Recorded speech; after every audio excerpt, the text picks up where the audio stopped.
Good evening and many thanks for joining us. You are watching Business Today. I'm JORAM SSONKO with WINNIE and NAKAWUKI on sign language. We're coming to you live from Block 42, Nile Avenue. But first, let's have a look at our top stories. In Business Today, Uganda advised to diversify its coffee export markets to manage price fluctuations. General Katumba promises to tighten security at Entebbe Expressway amidst increased vandalism. The Uganda Free Zones Authority gives back to community by sponsoring blood donation activities.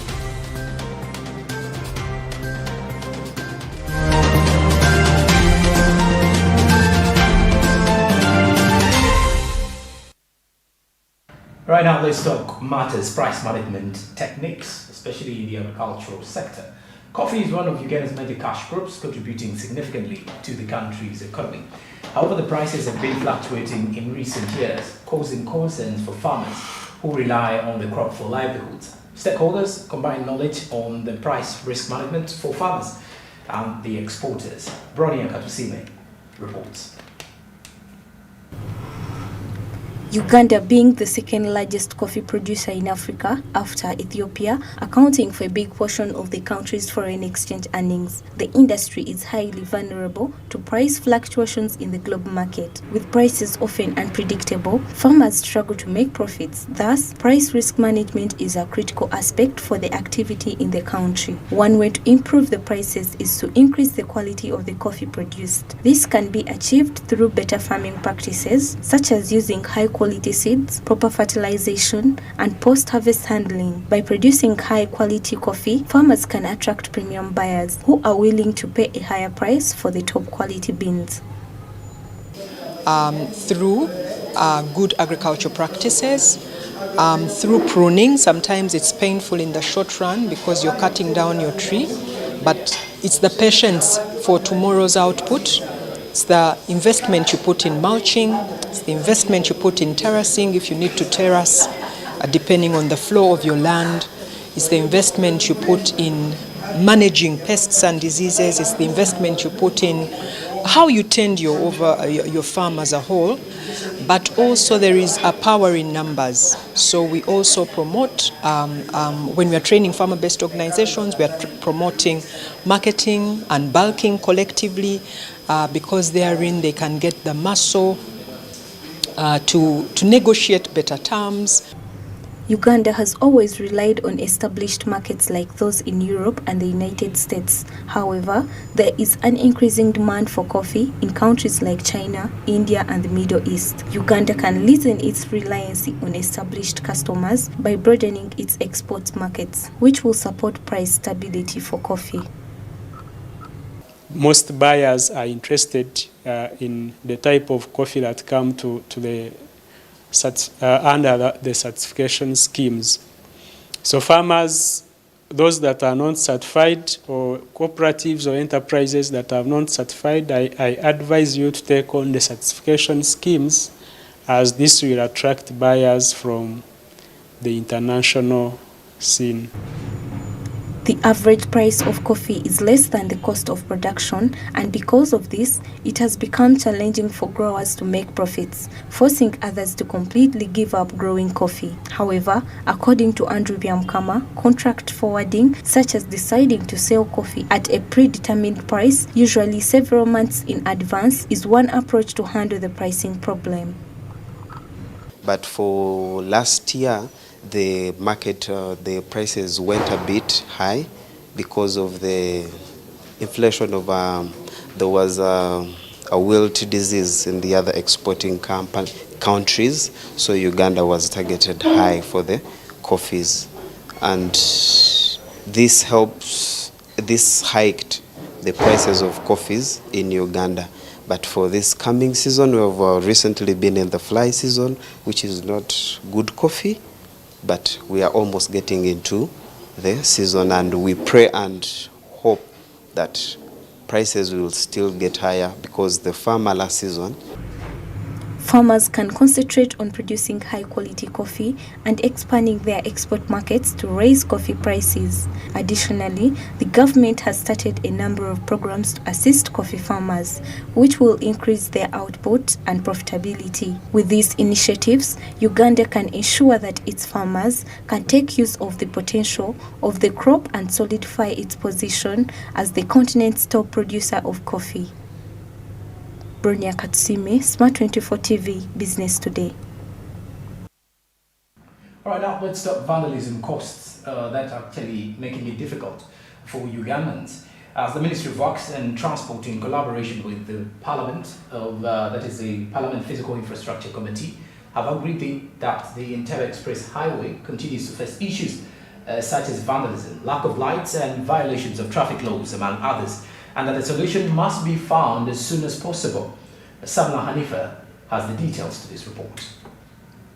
The Entebbe Express Highway costed around $476 million, that is 1.9 trillion shillings, making it the most expensive road in East Africa. Despite the security firms who were brought in to guard this road, vandalism had already begun before it was even launched. While appearing before the Physical Infrastructure Committee, officials from Ministry of Works acknowledged the need to increase security on this road because the vice is costing the country. Is losing a lot of money. We put in a lot of money to make those signposts. And those signposts are not just anything, that we can't make a signpost from anything. They have international standards. We must meet those international standards in terms of size, in terms of the material we make. You can't just make in any material, because some people are proposing that we make in wood. But if it's a wooden, it may not reflect. And yet it's a requirement that from a distance that sign must be visible and must be reflected. According to General Katumba, they will tighten security, and as they do so, they will collaborate with the Ugandan police to ensure that the criminals are caught. So get on that road because of lack of lighting. That's one of them. So if we improve the lighting and improve on cameras, then the thugs will be scared of. But we have also agreed with the police that if they need more patrol vehicles, we can allow more than the 3 patrol vehicles which they have. But also the company which is doing operation and maintenance has a responsibility of providing patrol vehicles. And I think you have seen them on and off. Legislators have also expressed worry about the risk posed by this route, particularly at night, because of its inadequate lighting, which makes it dangerous for users. When we come to lighting, it has become a nightmare. The road is dark. That makes it very insecure for people to use. Many things are happening along that road to do with the insecurity, waylaying people, destroying their vehicles and what have you. And most of the accidents have been caused because of when a stone is hit on a vehicle, the guy panics and he loses control. The MPs have also issued warnings to Ugandans who engage in the theft of public property, warning them that their actions not only cost the nation money, but also human lives, because many accidents occur as a result of vandalism to the structures that serve as signs for drivers. We are going to end up losing more and more lives. It is important that the public gets to know why this road furniture equipment should stay on the road. It is important for the public to know that it is poverty against life. It is, you look at this marker post, or you look at this fence, or you look at this signpost and you feel there is money in it. You can transact very easily. But remember, you never know whether it will be your son, maybe your brother or your uncle that will take a wrong turn at that point, and then they'll go into an accident and you go to a... Vandalism on Entebbe Express Highway is costing this country billions of shillings. In addition to many lives that are lost on this road, it is incumbent upon us as Ugandans to report any item that you see that is being sold on the streets that looks like a government item that is used to construct roads. Samla Hanifa, Smart 24 TV, Business Today. All right, now we get into a discussion that is more viable lately, and that is insurance, especially for those in the informal sector. Now, with the liberalization of Uganda's economy, government's position is currently supervisory and regulatory for major sectors. That is the insurance sector inclusive as well. And Uganda's insurance industry is run by the private entities as of now. 134 licensed players as of 2023, according to the Insurance Regulatory Authority. And just a breakdown here includes that there is a minimum paid up capital requirements for a reinsurance company, around 10 billion Ugandan shillings. Then life insurance or non-life insurance company goes for around 4 billion. Life insurance company, 3 billion Ugandan shillings. These are some of the minimum paid up capital requirements by the Insurance Regulatory Authority. Now, as we speak of insurance right now, and as a matter of fact that we are rotating around the informal sector, just yesterday, Monday morning, in Chisenyi, there was a fire outbreak that cost businesses a lot. Losses, property destroyed. The bigger question was, however, is that do these people have insurance covers that will be taking them over, or don't they have any issue to do with minding about insurance? And joining us this evening to discuss more about this, we do have Mr. Emmanuel Sanyu Safari, who is the insurance consultant with Britain Insurance Uganda. Many thanks for joining us. Good evening, sir. Good evening to you. How are you, Joram? I'm all right. I hope your day is moving on well. Yeah. It has been a busy day. Yeah. Been lecturing Okay. and sensitizing people.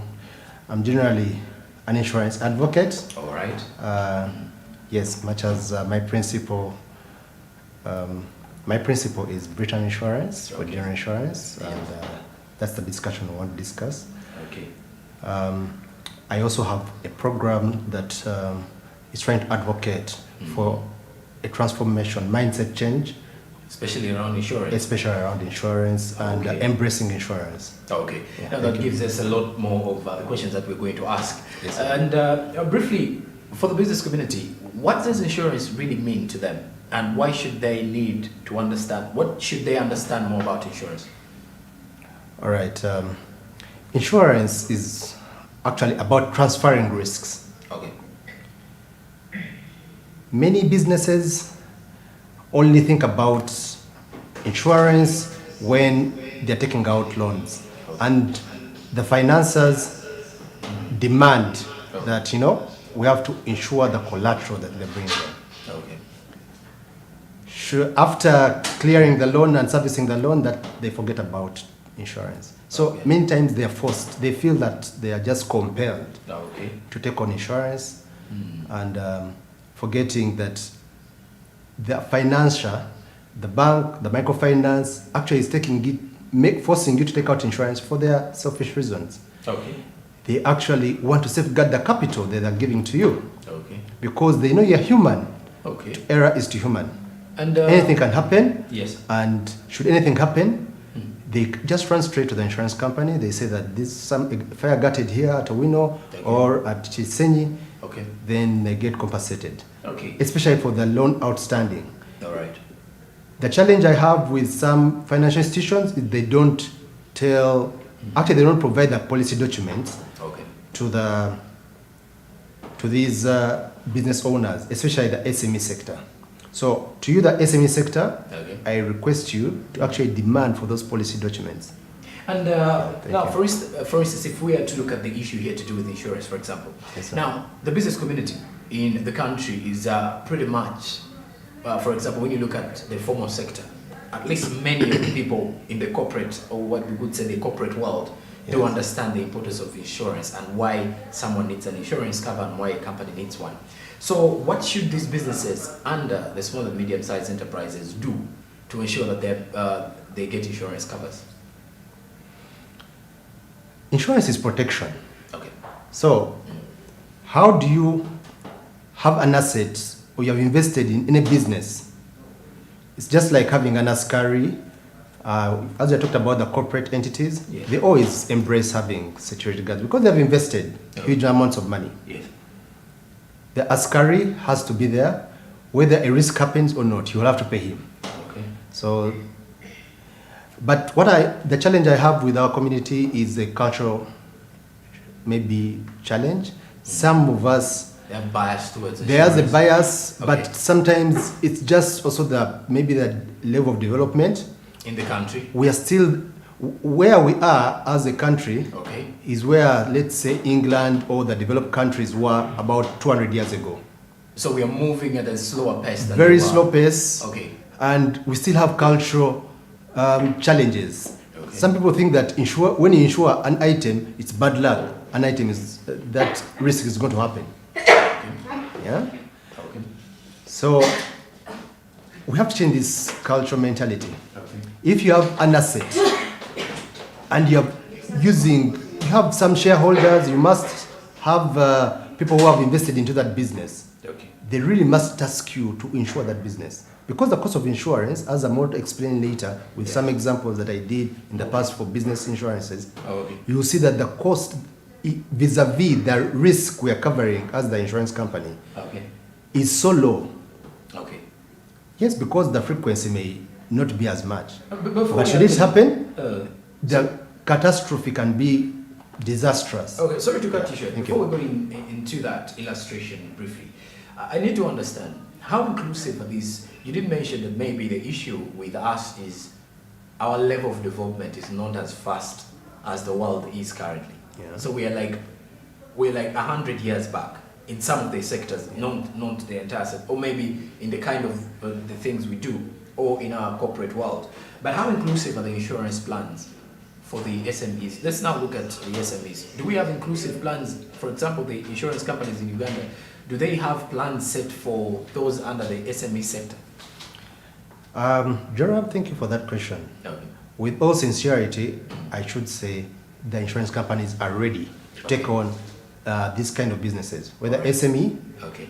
whether the actual corporate businesses, Okay. the large scale. Yes, as a population, we have moved slowly to embrace insurance, but the insurance companies have actually tried to bridge that gap. They have moved faster. They're trying to provide solutions, world-class solutions, Okay. even in our environment and cultural setup. So the products are there, the information is there. We've tried to do sensitizations, but again, it comes to now the consumer. Okay. What is their cultural belief around safeguarding their assets? Okay. Yeah. Okay, briefly, as we get the illustration for the viewers to see, take us through what you were actually saying about the illustrations about the risks attached to insurance and how to get into the space. Okay. You see, every business is different. Okay. And we know that majority of the business owners don't own the assets or the premises. Okay. Initially, the traditional insurance most companies used to do, and which maybe about 10 years ago, it used to lock out many traders because they did not own premises, because it used to be tied to a trader who has premises, owns their premises. But then the providers have now come up and realized that these solutions have to be premised on the stock of the clients. So that is exactly what we. So this is an illustration Okay. of what we call an enterprise package, Okay.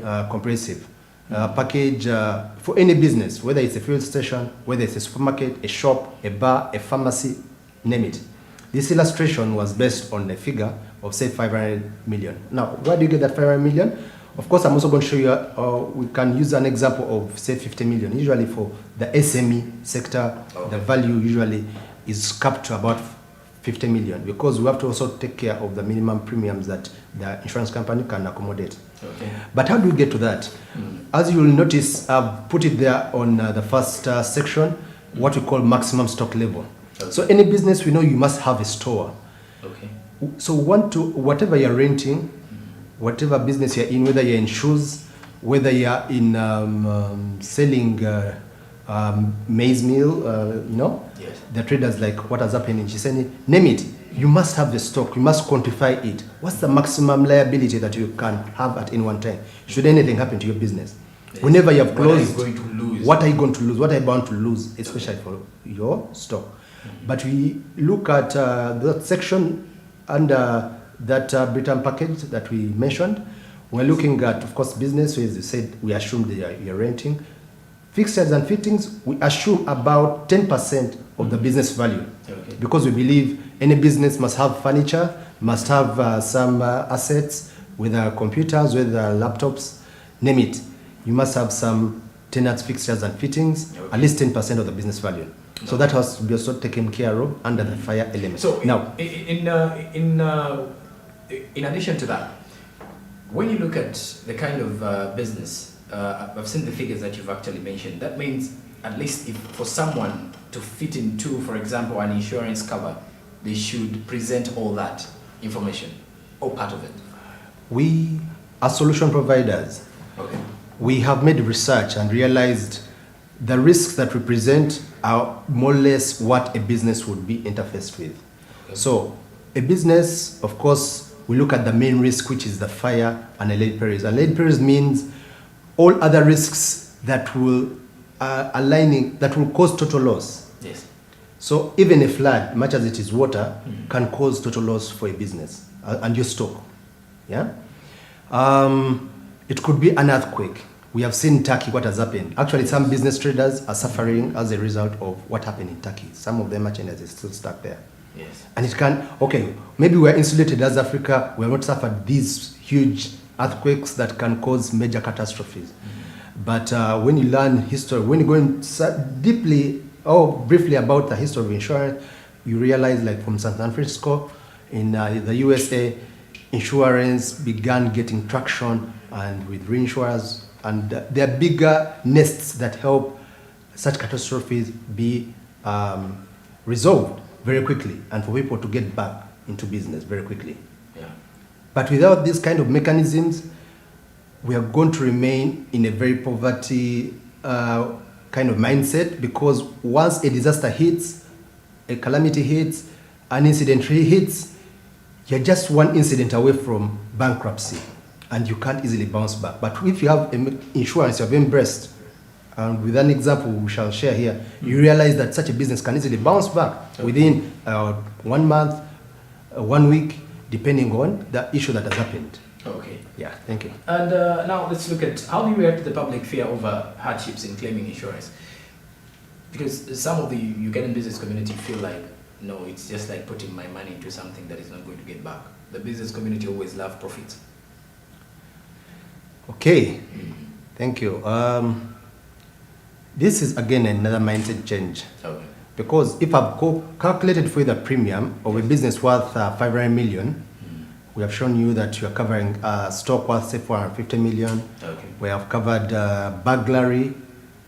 I mean, if they break into your shop and steal items, we are covering at least about 10% of the business value there. Yes. Because they can't steal everything at the same time. We have covered goods in transit, because we believe you have some orders that you take, you deliver to your clients, and they can get damaged on the way. Okay. You can get about 10% of the business value. You're covering money is also in the premises.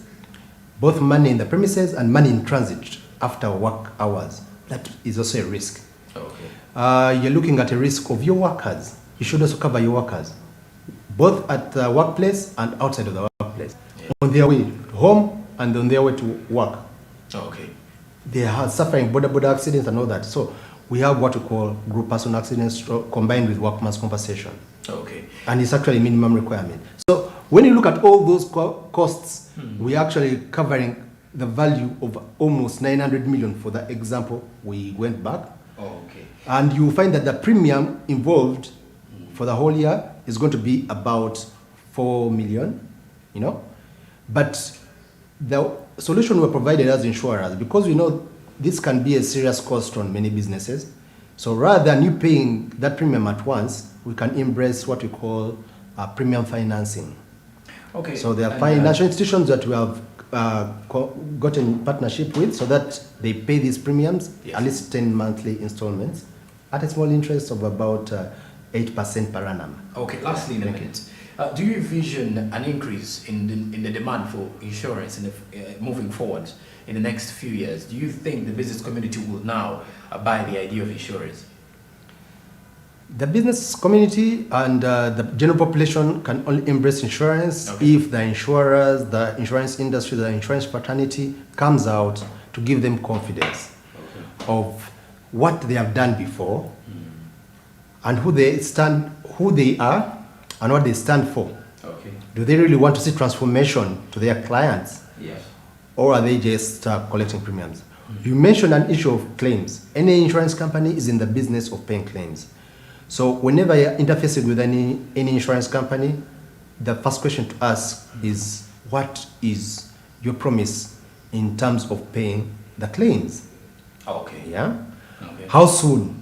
So whenever you get a contract and an incident has happened, Yes. what is the turnaround time? Okay. How long do the investigations take? All right. Yeah. So if an insurance company tells you that for claims below 10 million, we're going to pay you in 3 working days, 2 working days, that is something, a good starting point. But if it's going to take beyond 1 month, then that is a cause for worry. Okay. Yeah? So these are just some of the scenarios that can happen whenever some things like Just that in can case happen. someone has to Yeah. insure.